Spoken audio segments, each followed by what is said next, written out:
The Community Shield gets underway this Sunday between the champions Arsenal and FA Cup winners City. You can hear it live, of course, right here on talkSPORT. Just on City, there's been a lot of talk around the midfield.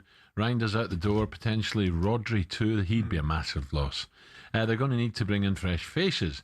Elliot Anderson's already in, but there's also talk of a potential deal for Chelsea's Enzo Fernandez. Here's what talkSPORT senior football correspondent Ben Jacobs had to say about the move.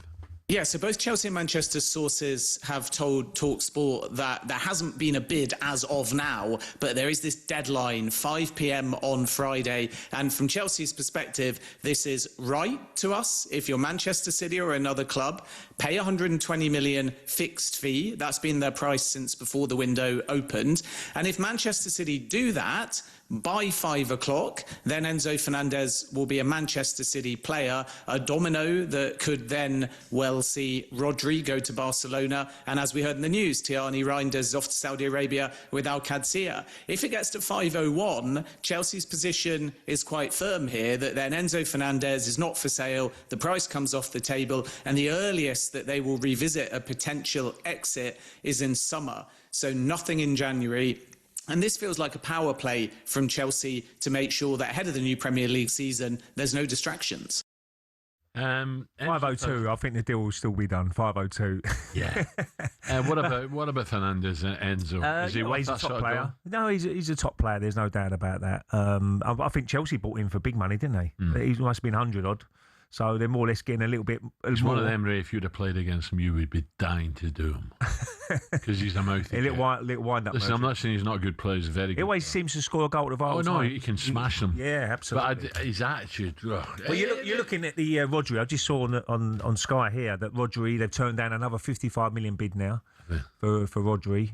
That's going to be the key to it. Whether they can say, look, will you sign a new contract at Man City? If he says no, I need to get back from my family's point of view, then the deal might be done. And because you have to replace big players, and Fernandes knows the Premier League. He done well at Chelsea. All the Chelsea fans loved him. So be interesting to see what happens with that. And Chelsea, all they're trying to do is say, look, we want a settled squad going into the season. We don't want to be thinking about transfers and who's going to leave the club. I agree. And that's where it doesn't make sense for me, the window. The window should always close before the first game of the season. So everybody knows where they stand. I agree. Everybody knows where the squad they've got. The fans know. The fans know. Everybody know that the players are going to be there at least till January. Then obviously they can do a deal or maybe go. But I don't agree when you kick off for the first game and the transfer window's still open for a few days. But Chelsea, I think they'll have a good season.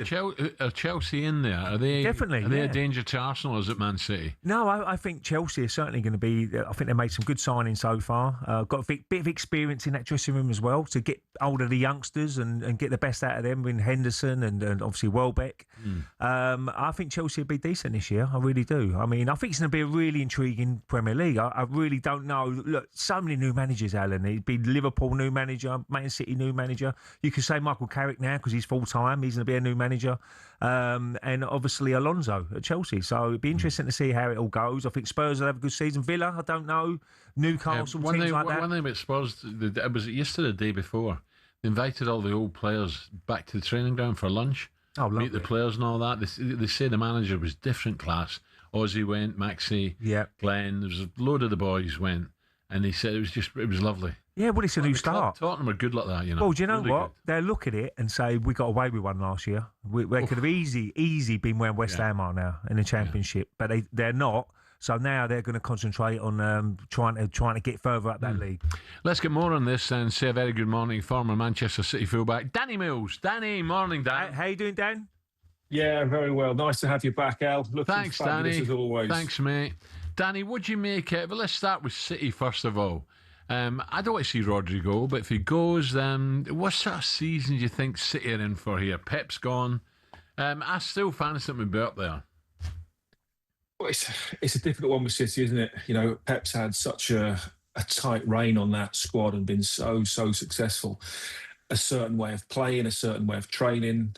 Okay, I know that Maresca has been part of that, you know, at some stage, understands it, but it's a new voice. I think it's going to be different for them. They're going to have to hit the ground running, and they're going to have to bed in and understand his methods, his way of doing things with all these new players. I mean, Ray just said it there. So many new managers, so many variables, especially at the top of, or what we assume teams to be at the top of the league will be. Arsenal surely have to be in the box seat to retain the title. No, I certainly think there will be. People like Foden, Dan, this year, it's a big season for him, isn't it? Could you gone off the rails a little bit? I know he's an absolute brilliant player.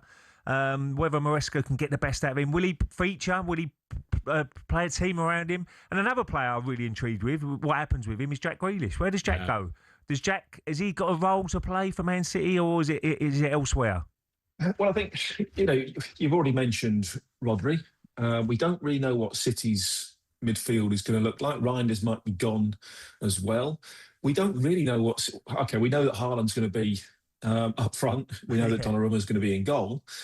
The rest of it, Doku's obviously just signed a new deal. Savinho could be on his way. There are so many, even with 2 weeks to go in the window, there are so many variables left at Manchester City. I think we're going to have to wait until maybe, a couple of months till everything settles down, especially the hangover after the World Cup. We know how difficult that is sometimes when players are coming back, probably not had much more than a week pre-season at their clubs. So, Community Shield's going to be a really interesting one on Sunday. Yeah. But ultimately, I think Arsenal have to be in the box seat. They have to be the favourites to retain the Premier League. Yeah. What about, just interesting you mentioned Jack there. Jack, would he be happier at Everton, or what about Jack going back to Villa? Is that possible? I think he'd want to play. Obviously, he's on big money. That's always going to be the sticking point. Can they do a deal where someone maybe pays half his wages or a portion of his wages? He's a fantastic footballer. I think he's only got a year left on his deal, hasn't he? So, he's going to want to get out there and he's going to want to play football. Missed the back end of last season, which was massively disappointing for him. But again, another great talent where someone's probably going to pick him up on the cheap. Yeah. Danny, I've got to ask you, how's your boy doing? Yeah, good shout. I was going to say that. Yeah, it's a difficult one for Oxford. Obviously relegated last season. So your boys are winging at Oxford, Dan? Yeah, he is. Yeah, did okay last season, back end especially. Picked up player of the season, but they've got themselves into a bit of a pickle with a few bad decisions, and obviously they're now under transfer embargo. With the new manager coming in, Aaron Ramsey, makes it very, very difficult for him. The only good news, I think, for Oxford at the moment is, and the fans, they're allowed to get in free transfers and free loans. So as long as they don't have to pay anybody, they can bring, up to 5 free loans in on a match day squad. So I think Aaron Ramsey will be going through his contact book, flicking through every single page, pulling in as many favours as possible to try and bolster, what is a very thin squad at the moment. But yeah, I think it's going to be a difficult season for them. Danny, we wish them well, mate, and enjoy the game at the weekend. Thank you very much, Danny Mills, there on talkSPORT. Yeah, shame, innit? I mean, Aaron's got it's his well, first... you know Aaron well, don't you? I know him very well. He's such a good lad. And, you're up against it straight away. But all they've got to do is do the best they can. I mean, you can't do a lot about that. And as Danny says there, a few bad decisions they've made. And, again, the fans suffer, don't they? By the way, that's a good game at the weekend. Cardiff against Wrexham. Sunday, I think. That's a cracker. Oh, first game of the season it is. Yeah. Oh.